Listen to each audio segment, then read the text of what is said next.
Y'all doing? We actually are waiting on a couple of senators to get here from some other meetings and all, but it'll be a few more minutes delayed. But does anybody have any jokes they want to tell? I'm serious.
Education Committee, January 31st, excuse me.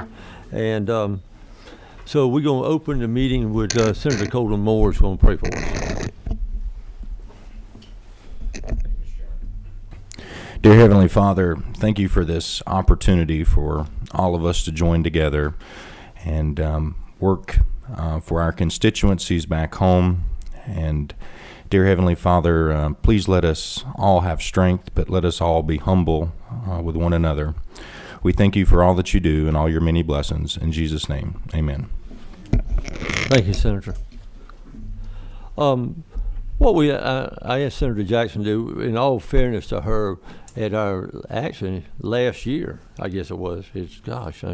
Last year we actually, when she made a presentation of her bill, we actually ran out of time, and did not feel, and the committee did not feel like we had actually been fair to her and her representative there that day.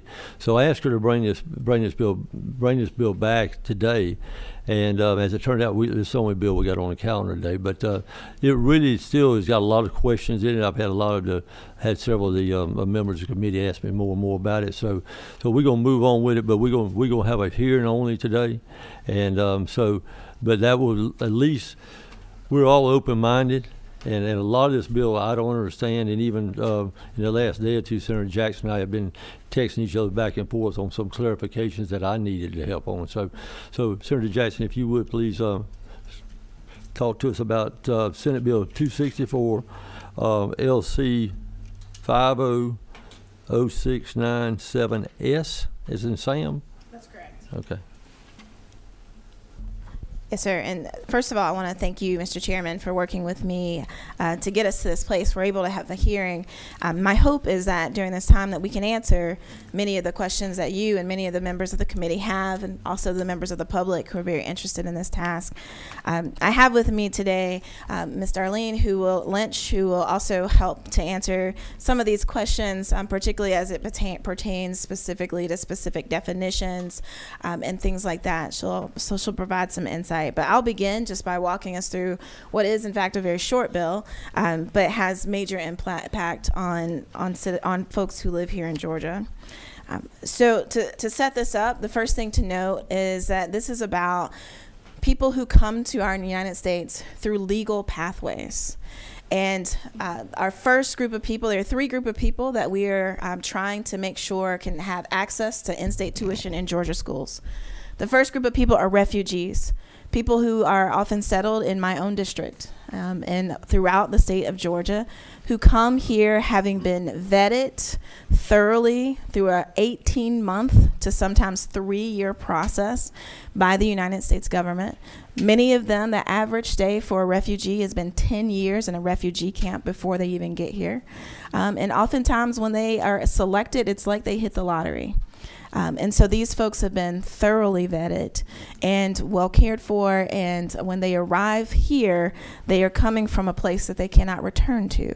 So this is home for them.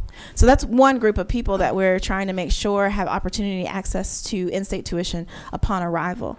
It's important to note that refugees today, right now, if you are resettled here in the United States, in Georgia, as a refugee, after 1 year, you can get in-state tuition already.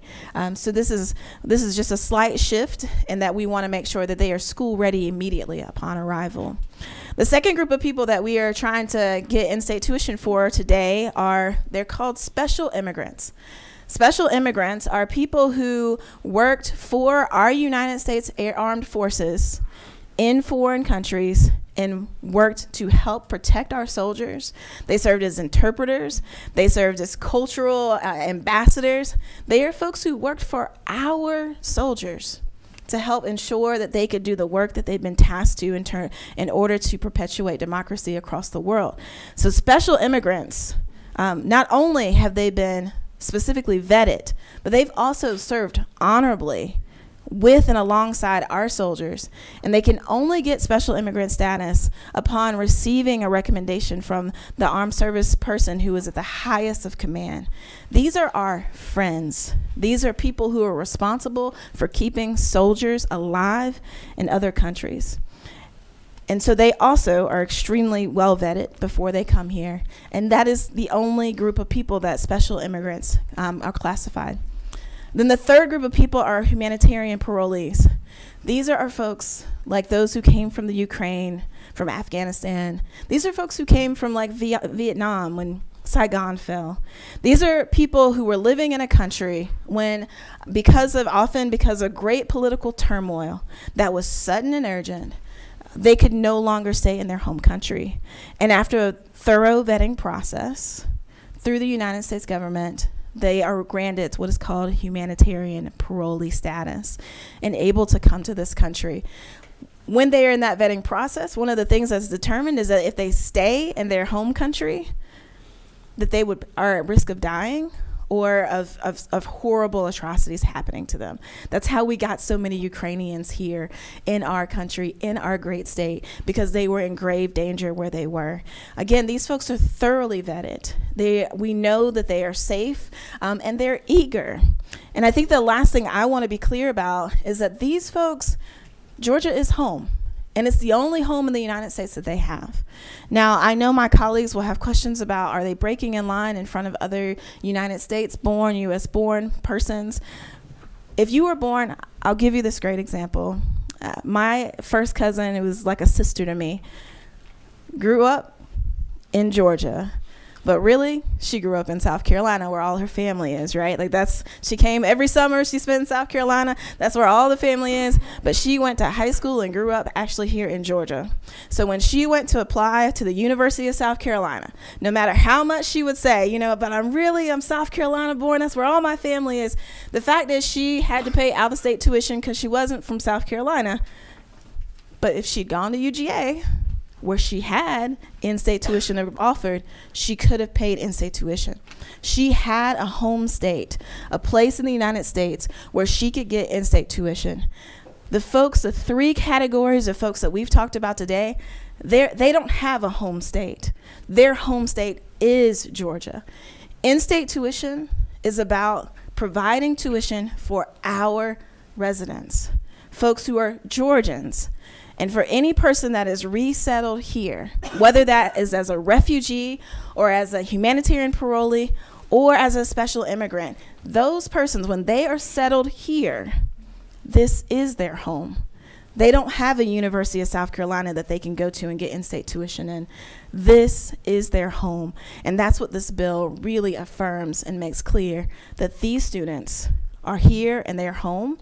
And that we want to honor that by getting them into our schools so that ultimately we can get them into our workforce and that they can contribute the many skills and gifts that they bring with us.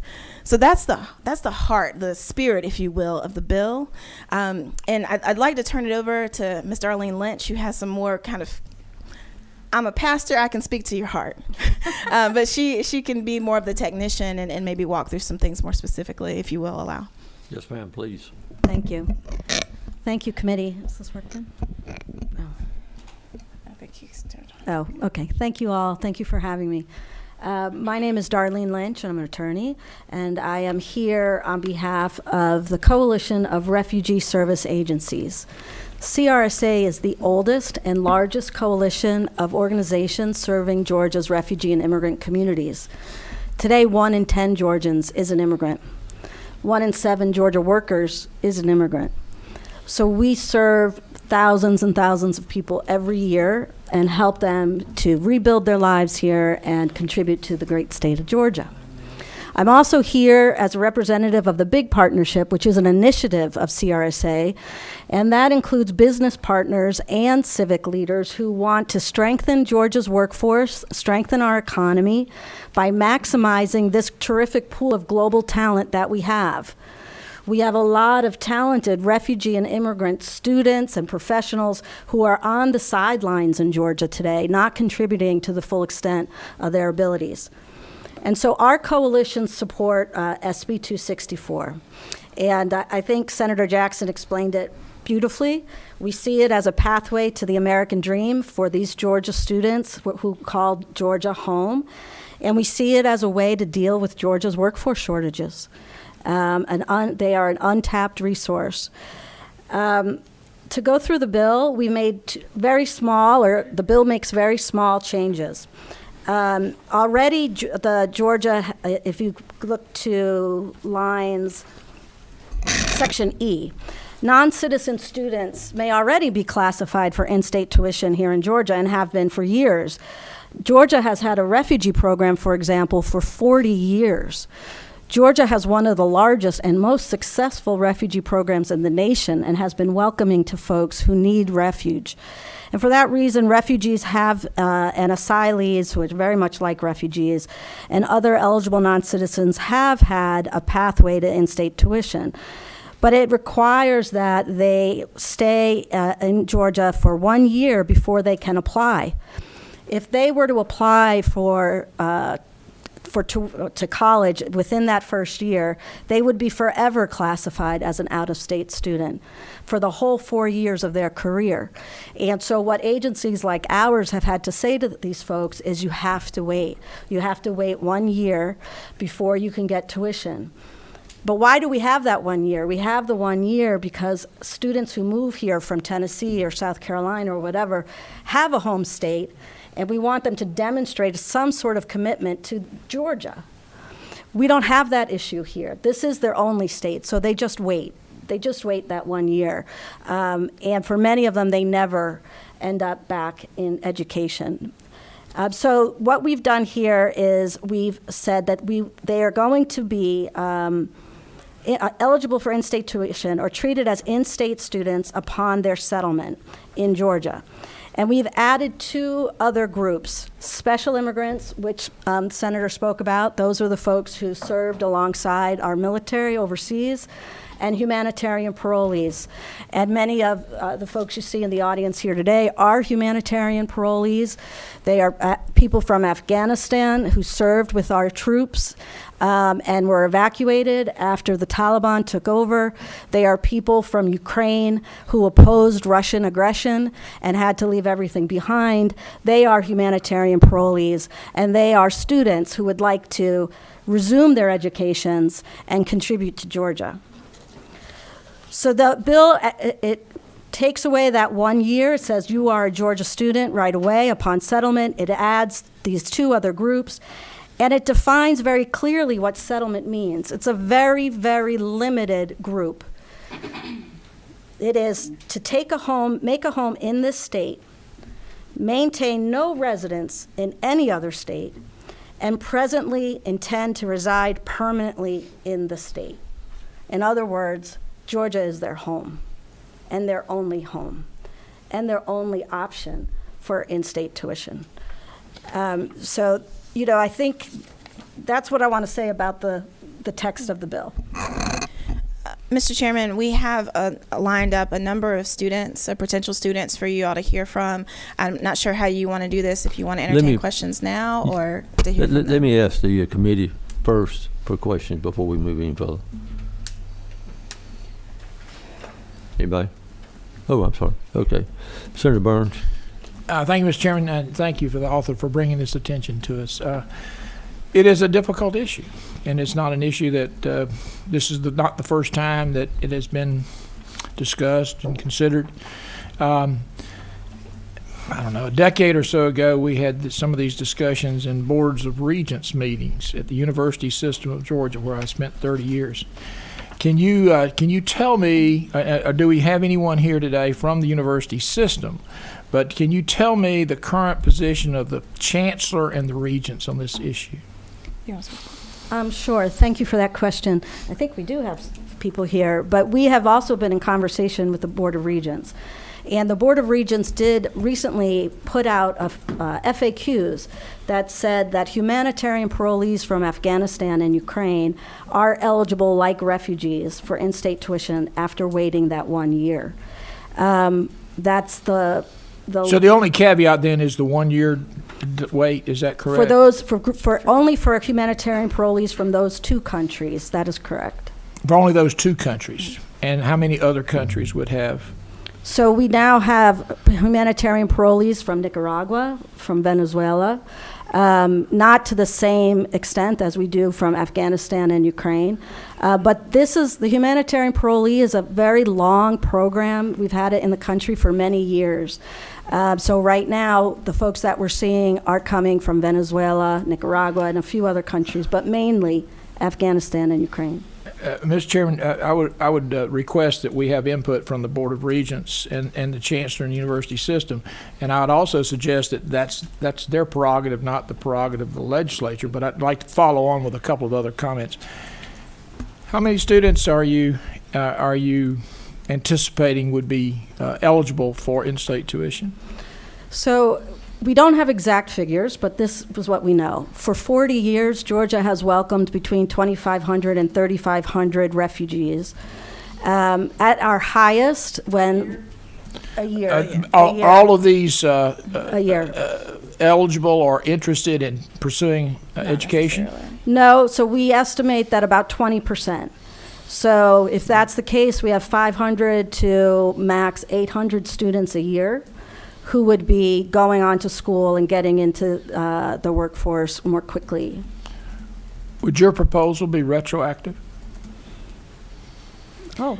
It's not currently written to be retroactive. So it would start with any potential legislation and move forward, is that correct? That's currently how it is written currently. That would be correct. Then the next question is the fiscal note associated with the state expenditures. Can you give us an estimate?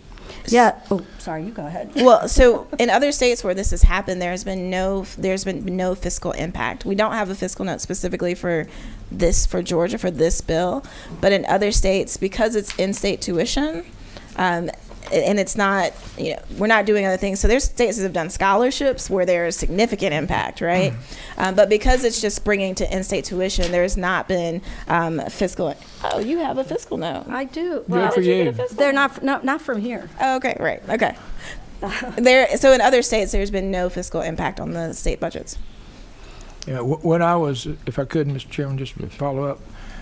When I was involved in the admissions process and the financial aid process, there were quite a number of alternative ways to help worthy students gain access to an institution to assist them with the differential cost of in-state versus out-of-state tuition. Can you speak to that?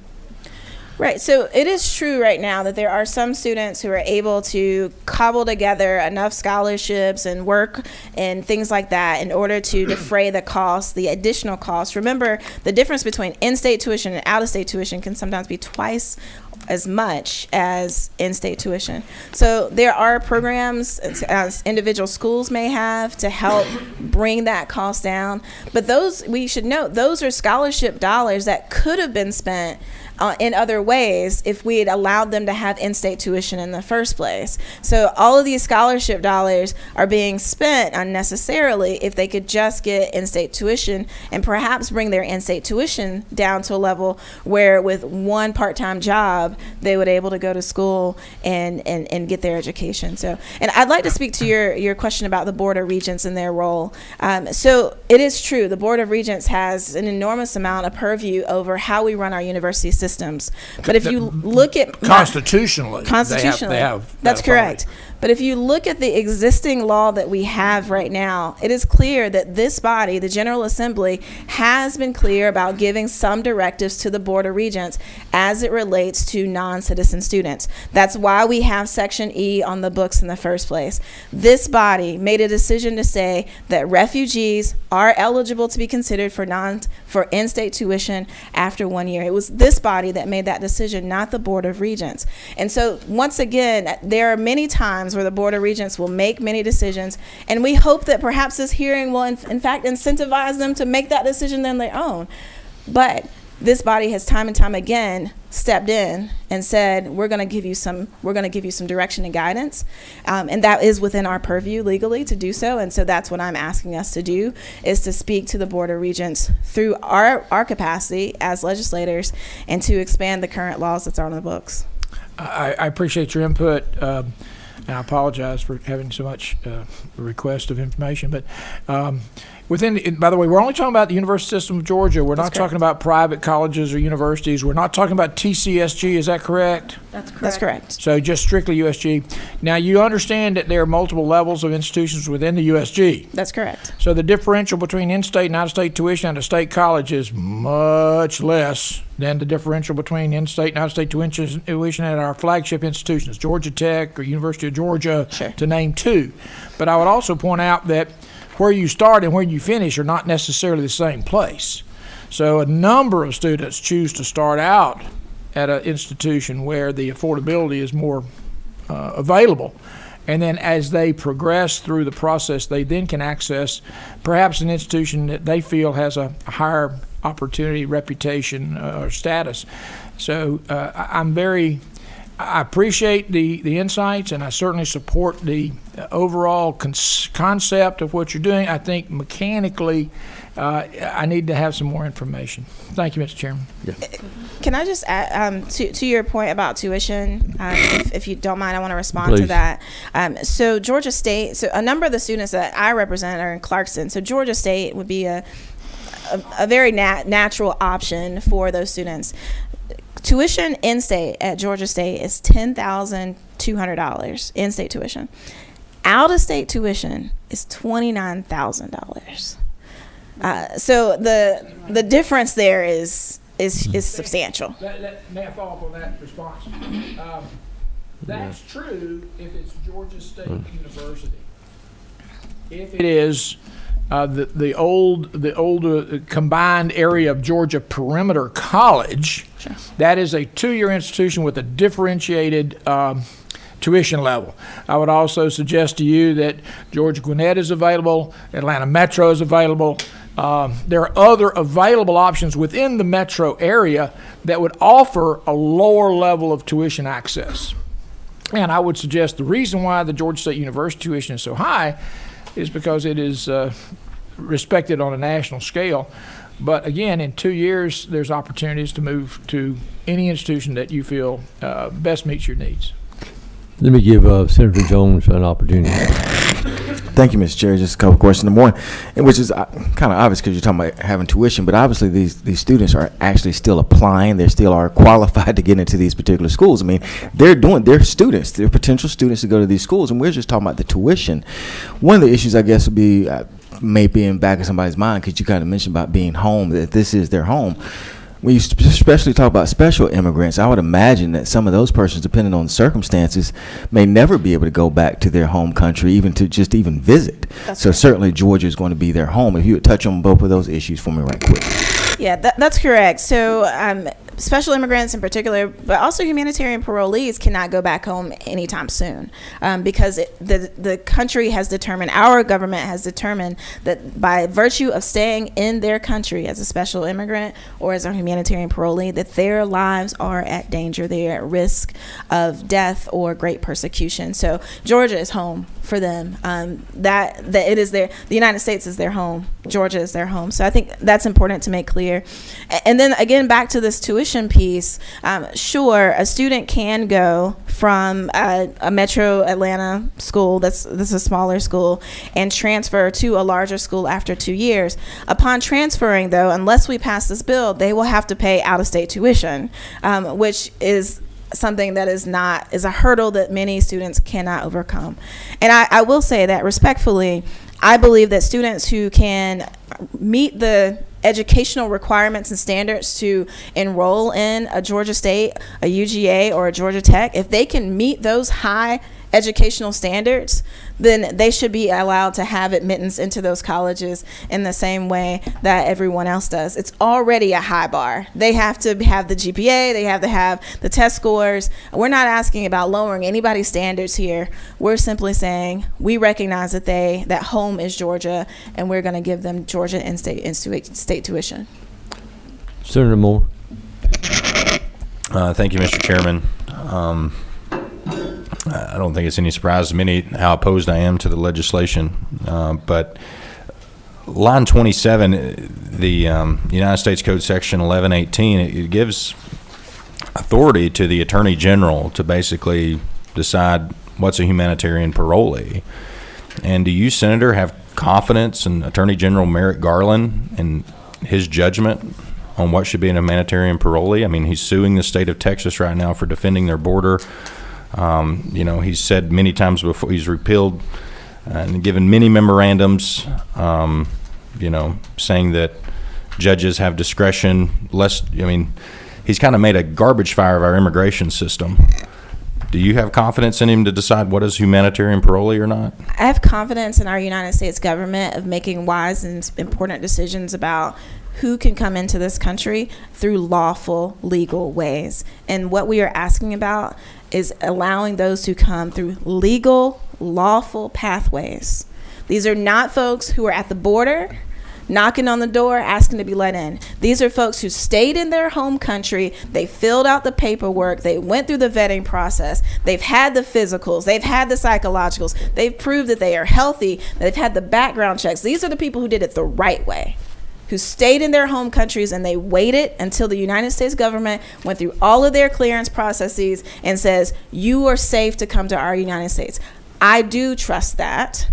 And that is why we are here today, is to say that we want to acknowledge that the people who do it the right way, who go through all of the many, many hurdles that we have in order to get to this country, that this is their home, and we're going to honor that, and we're going to allow them to have in-state tuition just like everyone else does. So are you telling me the 10 plus million people who have come into our country in the last year, none of them would be included in on this? I am telling you that only those who came through lawful pathways, and there Are they are three lawful? specific lawful pathways: refugees, special immigrants who helped our military. There are people on this committee today who were helped by special immigrants and who are perhaps may even owe their lives to those folks who are now listed as special immigrants. That's not the section I'm talking about, Senator. And humanitarian parolees, those three folks, those have all come through legal pathways, starting at their home, going through the process, being vetted properly. They are not the people at the border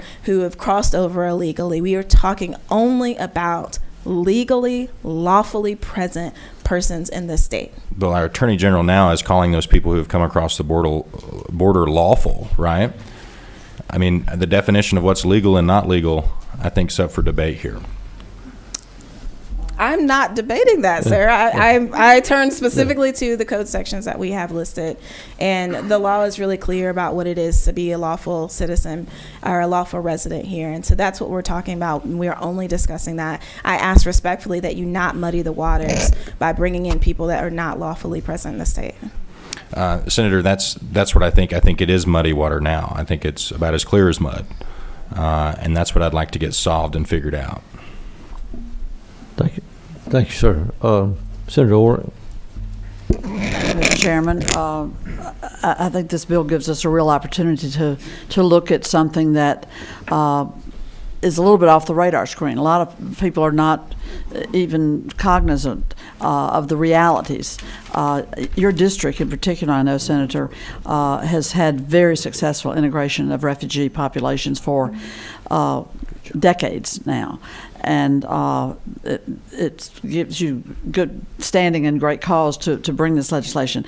And I think if we pause for a minute about what is this 1 year deal. And again, I have a family member, nephew, who was at school in Boston, and scholarships didn't work out, whatever. He couldn't afford to stay there. What did that smart nephew do? He moved to Georgia, but he didn't get to immediately enroll in UGA with the Hope Scholarship. No, he stayed here a year. He lived here, he worked here, and then his eligibility kicked in for him to apply for a Hope Scholarship. But that 1 year in there is to come and establish residence. Well, he had two other states, Virginia, where he was born and raised, and Boston, where he'd been in school. He had two other states that arguably he could have qualified for in-state. But so that's what that 1 year period is. And the distinction I hear you making is that these are folks here lawfully, vetted by the U.S. government, and for whom this is their home. There's not another alternative. They're not moving.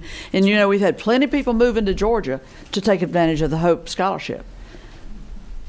And that's been good for Georgia. We've gotten smart students from other states, but they have to be here and establish residence for a year as a Georgia citizen as opposed to the other state. You and I both have that example in our own families. So this seems to really be addressing something that's creating an unnecessary barrier. That's right. If I'm not mistaken. And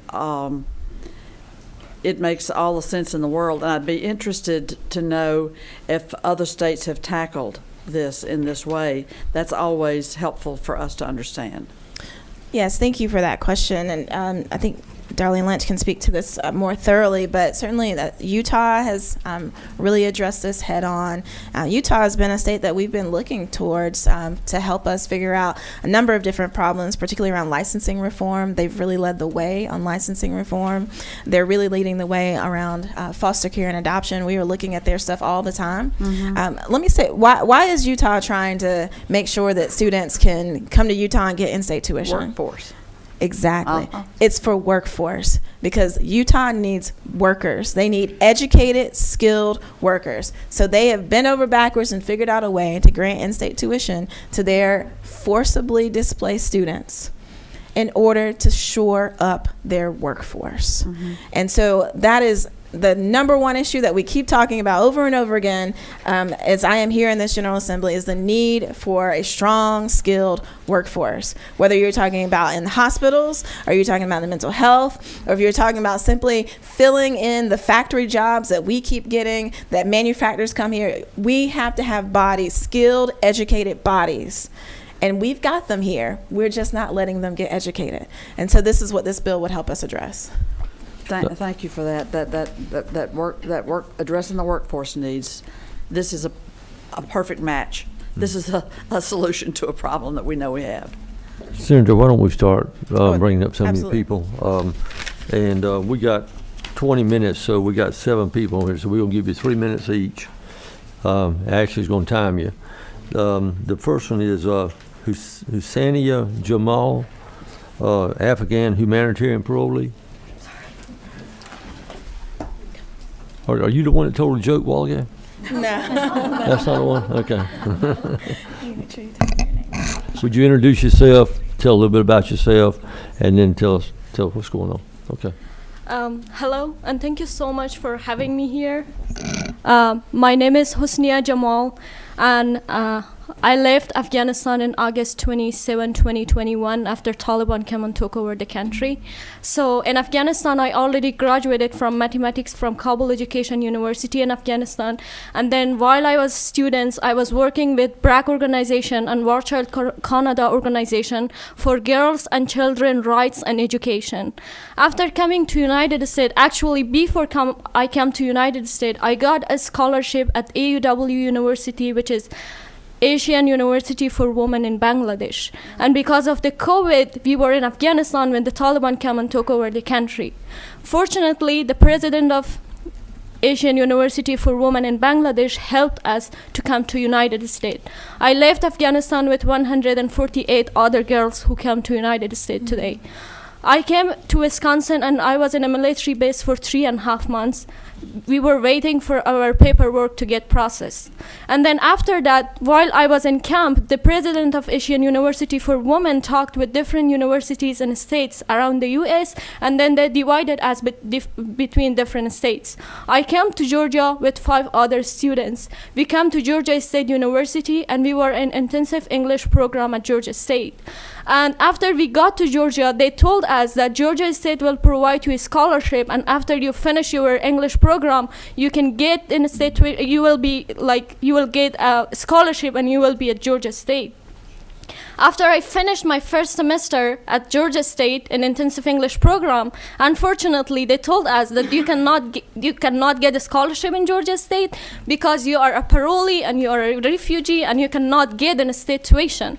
It was so disappointed for me, and I was so sad for that, because right now, as Senator Johnson also mentioned, Georgia is my home. Where should I go? Do I have a family member here? No. With work I do here in Georgia, can I kind of like provide that education for myself? Can I pay that money and go to school? It was impossible for me, and it's impossible for so many other girls and women who are right now in Georgia. I know so many Afghan girls who work with the Air Force of United States, and right now they are working in a coffee shop. Do you think it's fair? It's not, because they worked with this government, they helped this government, they pay for their social security, they pay for their taxes, but right now they're working in a coffee shop and they cannot get in a state tuition and go to university because they are a refugee. And I think it's not fair. You may know about the situation of Afghan women right now in Afghanistan. Thank you, ma'am. Thank you, ma'am. That's time. Thank you for being here. Thank you for your enthusiasm. The next one is Timur. Okay, thank you, sir. Please come forward. Say your full name. My name is Timur. Speak right into the microphone. Yes. My name is Timur Dikanyuk.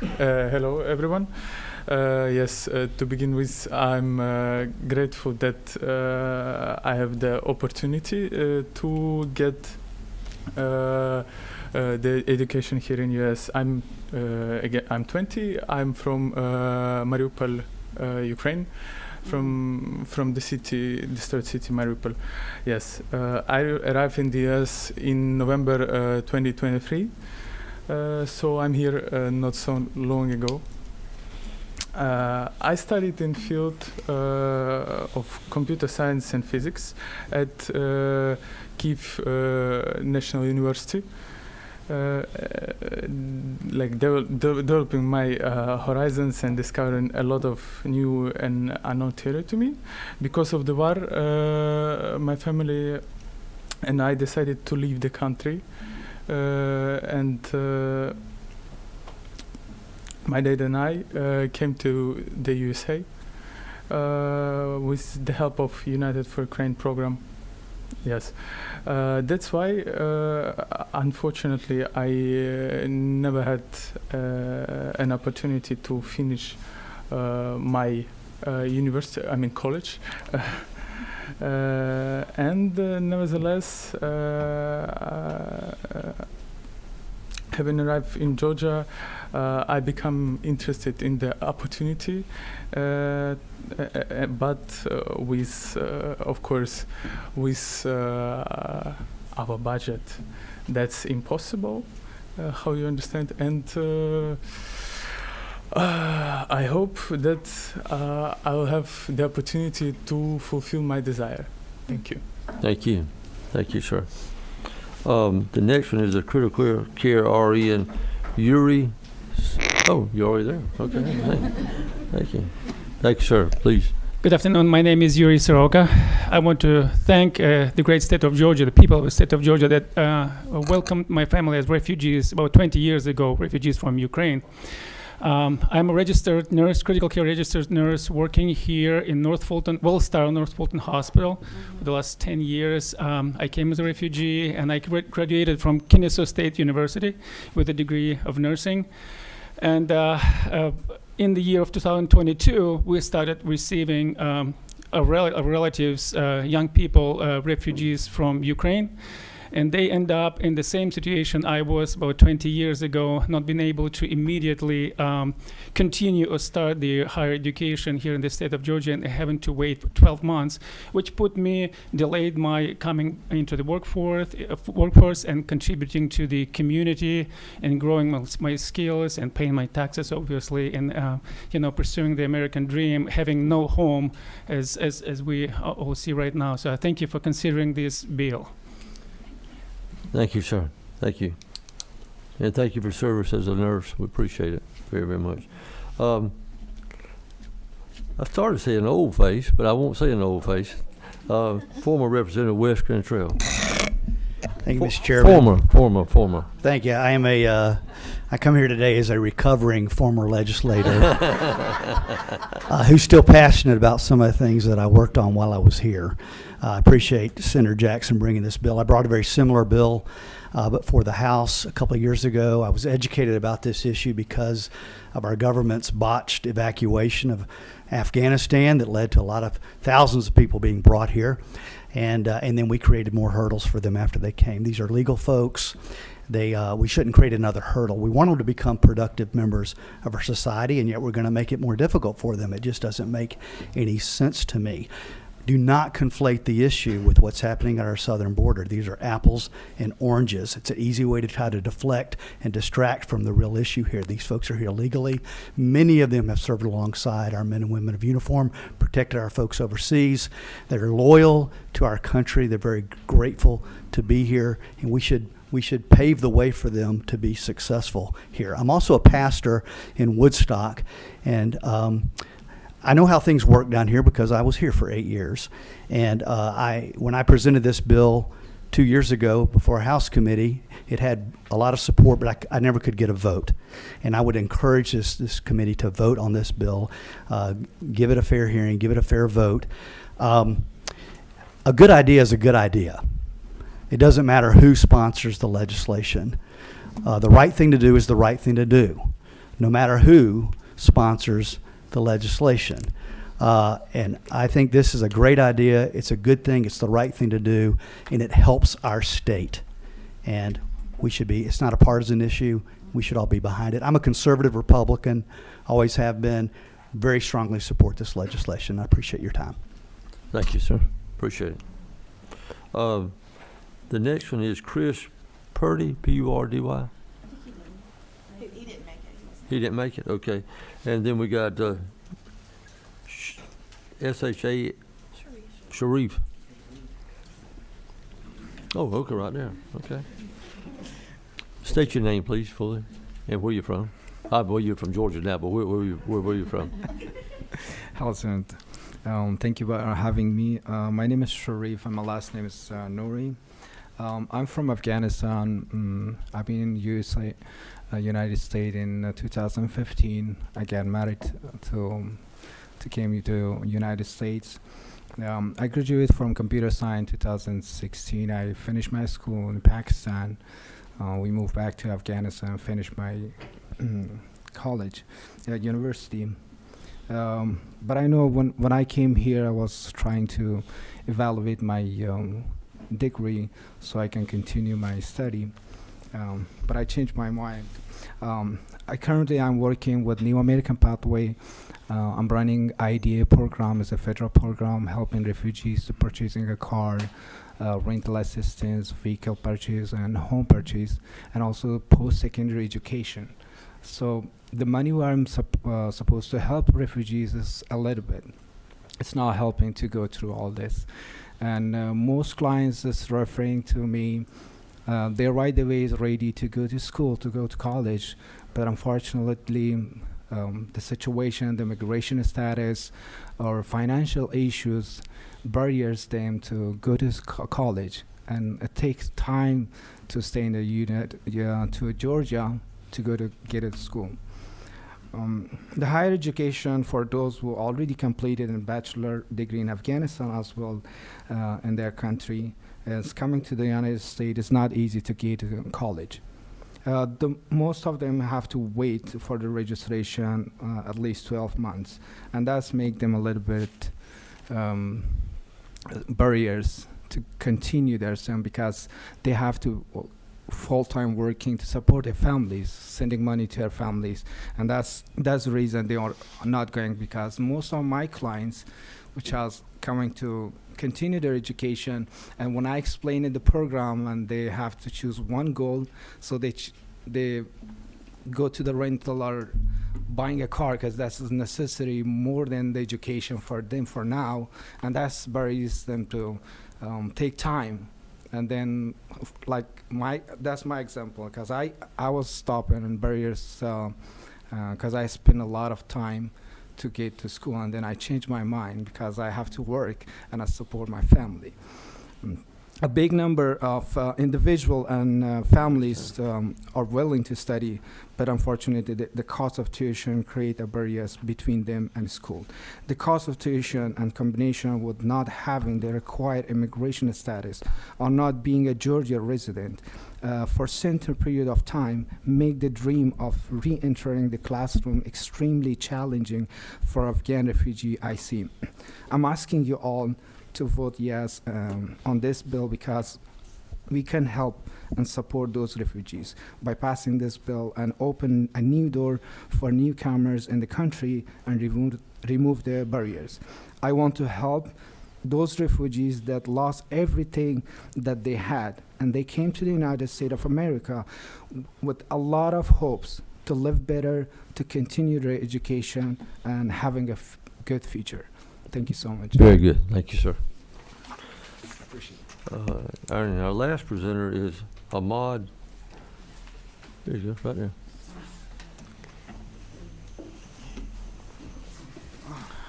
Hi everyone, and thank you for having me here, and thank you from Senator Johnson. So, my name is Ahmad Samim, and as she said, she was describing about the SIVs. I'm one of the SIVs who I was working for different troops in Afghanistan, and I was interpreter for youth forces, special forces. I was in the line for a long time. I was faced with a lot of attacks, and I was also working with the youth Marines. I was working with the rule of law also. So I came here in 2021 with my whole family, which is I'm not married, not my immediate family, which my mom, my parents. So when the Taliban took over the country, they were start looking for ours, they were kicking the doors and they were looking for us. Because I used to interrogate Talibans. I was also a monitor on the courthouses. So then I was gonna ask my people, the youth Marines, if you want to take me out of Afghanistan, you need to take the whole family, because I'm not gonna go anywhere without my family. So they did it for me, and thanks for them, because they did it. So, but when we come here and my sister started school, so after 3 semesters, she went to a college. So they kick her out because they said we cannot you cannot continue your education because the government is not paying anymore for your grant. So she was home, but finally, after 4 or 5 months, she was lucky enough to got her asylum granted. So she resumed her education back. So, and I know a lot of people right now they are still parolees, because everyone who got on the 2021 here from Afghanistan, they entered the country as a parolee, and they still most of them their asylum is still pending. They are not granted yet, and they cannot continue education. They cannot go to any college stuff like that. And now I'm working in the United for the New American Pathways, a resettlement agency, and I'm as a case manager. I help all refugees coming from different countries. So this is one of the challenges for most of the refugees, and I'm kindly ask that if you guys agree, so just that bill can get passed, so it will help a lot of people. Thank you for everyone. Thank you, sir. Appreciate it. And then it's our last one. Senator Jackson, you want to wrap us up? Yeah. First, I want to begin by thanking the chairman. Thank you, Senator Hickman, for giving us this time to have this. I hope that this time has helped answer many of the questions that you all have had. And I hope that from the stories that you've heard that you can understand better that the people that we're talking about are people for whom Georgia is home and people who have put their lives at risk in order to get here by serving with our armed forces. As a black person, as an African American, I am clear that education has been the thing that worked for my family. That I am where I am today because I had access to higher education, and it's deeply important to me that we give access to higher education to others who come here, because that is truly the best predictor of the ability to come out of poverty that we have available to us in this country. So if we want people to be able to contribute to our workforce, to our society in a productive way, we need to give them access to education. And I hope that you've heard some stories today that will help compel you to know to do that. And I hope that also from hearing from your own former rep, who is a Republican and a conservative, that you know that you have political cover to make this choice. That this is a choice that should not be partisan, but this is something that we can do because it's the right thing to do for people who've come here and now call Georgia home. Thank you so much. Any questions from the committee? I see none. We are adjourned. Thank you.